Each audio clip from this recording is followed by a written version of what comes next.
Hai teman-teman, balik lagi ke channel aku. Perkenalkan, nama aku Caroline Fadilman, biasa dipanggil Marlen.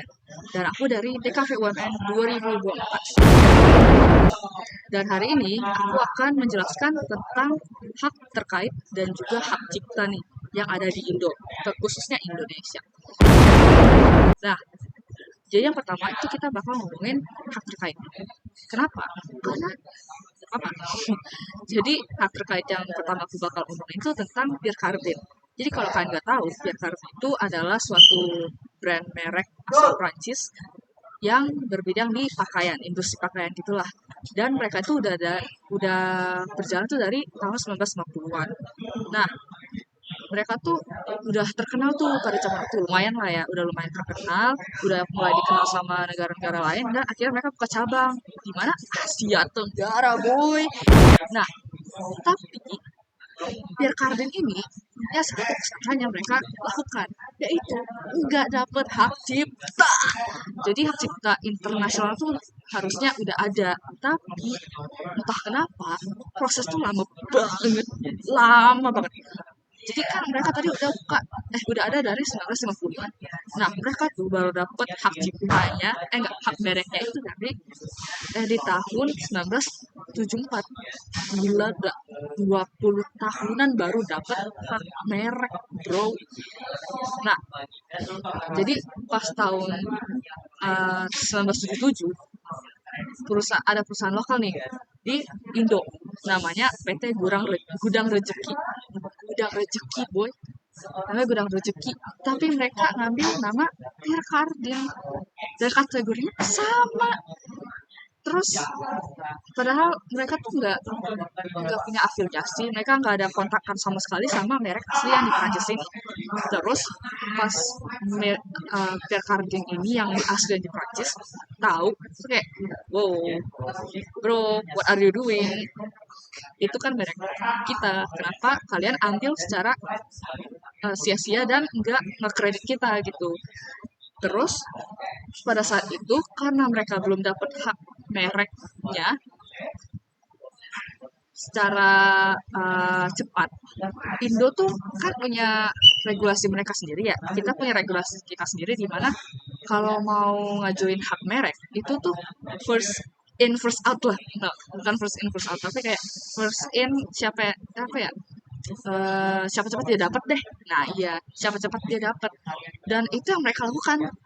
Si PT Gudang Rejeki ini itu ngambil kesempatan itu.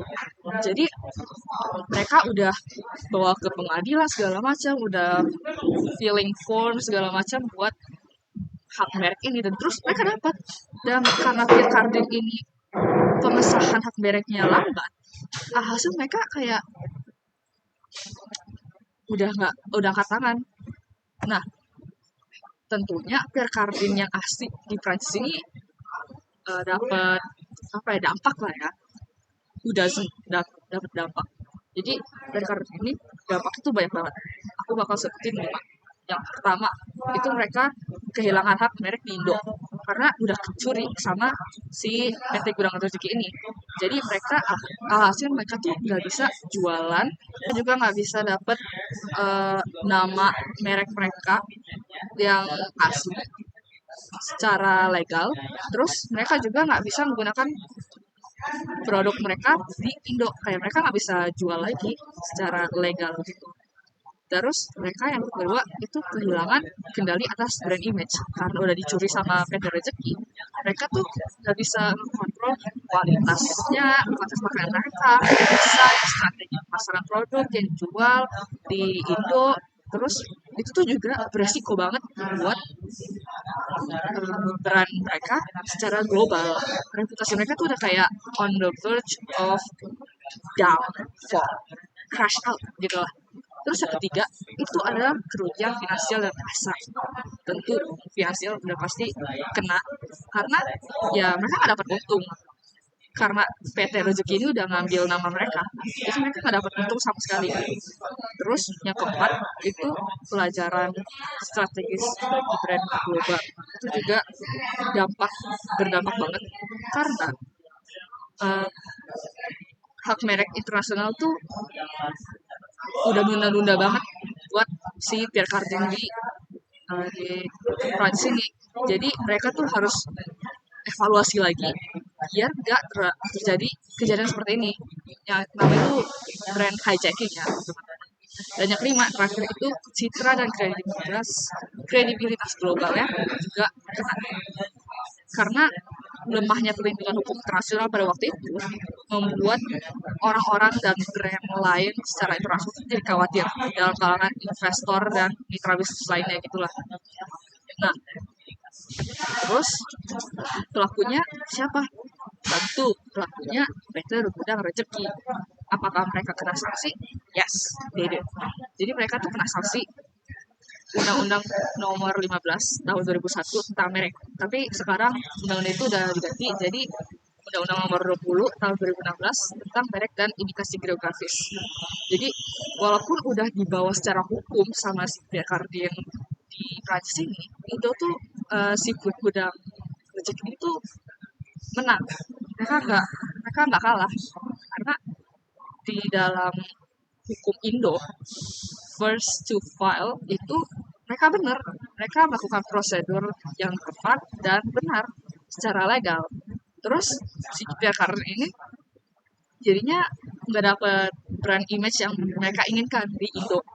Dan alhasil mereka tuh jadi kehilangan hak eksklusif atas merek di Indo, terus kehilangan potensi pasar, kerusakan citra merek, kerugian finansial, biaya hukum, kena semua.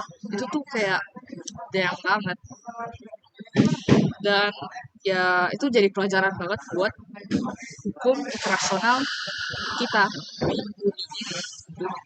Harusnya nggak bisa, tidak lagi dong. Nah, gak sampai situ, kita juga ada satu lagi, yaitu pelanggaran hak cipta dan merek. Hak cipta yang bakal aku sebutin kali ini, itu yang udah bisa dibilang cukup terkenal ya, yaitu film pembajakan Keluarga Cemara. Pasti udah tahu lah ya.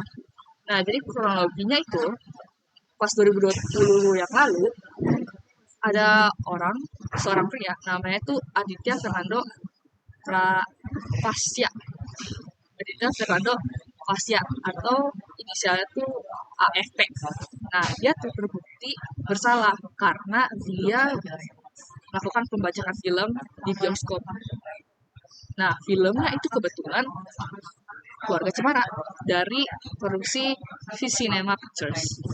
Nah, dia tuh udah kerekam, terus dia upload di Dunia Film 21. Siapa yang pakai Dunia Film 21 saat itu? Terus nonton video Keluarga Cemara secara gitu. Nah, ya, jadi intinya bukan cuma keluarga Cemara doang yang kena pembajakan, tapi secara setelah diselidiki lebih jauh lagi, ternyata ada 3.000 film Indonesia lain yang ternyata dibajak juga dan nggak ketahuan secara hukum ya, karena nggak ada yang lapor di Dunia Film 21 itu. Dan habis berbajak itu pas 2002.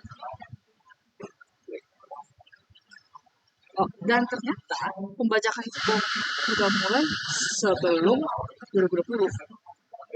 Jadi pada itu udah dari 2018. Jadi 2018 terus baru ketahuan di 2020 satu film. Dan dari 2018 sampai 2020 itu udah 3.000. Bayangin aja berapa orang yang udah ngakuin dan mereka nggak tahu sama sekali. Terus itu tuh tentunya secara ilegal ya, berarti tanpa izin produser atau tim produksi dari pembuatan film tersebut. Nah, tentunya si AFP ini kena pelanggaran, of course kena pelanggaran. Kalau enggak adil. Nah, pelanggarannya itu: 1. Pencurian hasil produksi dan penyebaran secara ilegal secara publik melalui website. 2. Melanggar Undang-Undang Nomor 28 Tahun 2014. 3. Melanggar Undang-Undang Nomor 11 Tahun 2008. Dan keempat, dia tuh nggak minta izin dengan dalam penyebaran film Keluarga Cemara. Iyalah, kalau pembajakan siapa yang minta izin? Nah, dampaknya itu cukup gede teman-teman. Dampak ke Visinema Pictures dan tim produksi buat Keluarga Cemara tuh cukup besar. Karena mereka tuh bukan apa ya, bukan kerugian yang semata-mata, tapi kerugian finansial. Finansial itu berapa? Bukan cuma ratusan juta ya, tapi sampai miliaran. Visinema tuh jadi rugi sebesar 2,8 miliar sampai 7 miliar. Kalian bayangin kalian bisa beli apa aja dengan uang segitu. Dan itu tuh bukan cuman buat kerugian di Visinema doang, tapi itu kerugian buat produser, aktor, tim produksi, terus tim lainnya. Itu semua kena rugi. Mereka nggak dapat income, terus juga mereka nggak dapat exposure yang tepat gitu loh. Mereka semua mendapatkan kerugian secara merata. Terus Visinema ini juga jadi berkurang. Terus pendapatan si Visinema ini juga berkurang dari hasil lisensinya karena penonton dari web tidak memberikan pendapat secara ilegal. Nah, terus apa yang dilakukan oleh Visinema ini ke dunia film 21? Jadi mereka akhirnya membawa kasus ini secara hukum ke sidang dan si AVP ini divonis hukum 1 tahun dan 2 bulan penjara sesuai dengan ketentuan Undang-Undang Nomor 18 Tahun 2014. Dan dia tuh sebenarnya bisa aja bayar ganti rugi. Tapi tentunya uang dari mana, bro? Dan dia kalau misalkan dia mau ganti rugi, dia harus ganti rugi sebesar 500 juta rupiah. Itu pun nggak nge-cover kerugian si Visinema dan tim produksinya yang mereka tuh kerugiannya tuh 2,8 miliar sampai 7 miliar rupiah. Ya, kalian bayangin aja. Si AFP ini cuma kena 500 juta. Sedangkan si Visinema dan tim produksi dan lain-lain kena kerugian 2,8 sampai 7 miliar. Terus ada lagi, ternyata si AFP ini nggak sendirian, ternyata dia punya rekan namanya RBP aja ya, kita singkat saja. Dan si RBP ini ternyata nggak ketahuan sama sekali. Jadi dia sampai sekarang masih merupakan seorang buronan dan masih diselidiki keberadaan dia. Karena tentu masa yang kena hukum cuma 1 orang harus equal dong. Ya enggak. Jadi teman-teman, intinya adalah think before you do anything. Kalian jangan mau ambil rugi seseorang yang udah berusaha keras membuat sesuatu, build something from their own will, from their own imagination.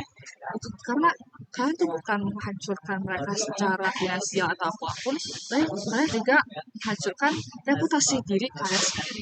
Kalau misalkan ketahuan, and that's a loss for you.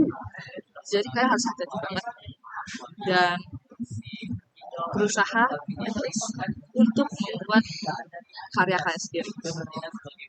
That's all for me, guys. Thank you for listening. Bye. See you on the next video segments.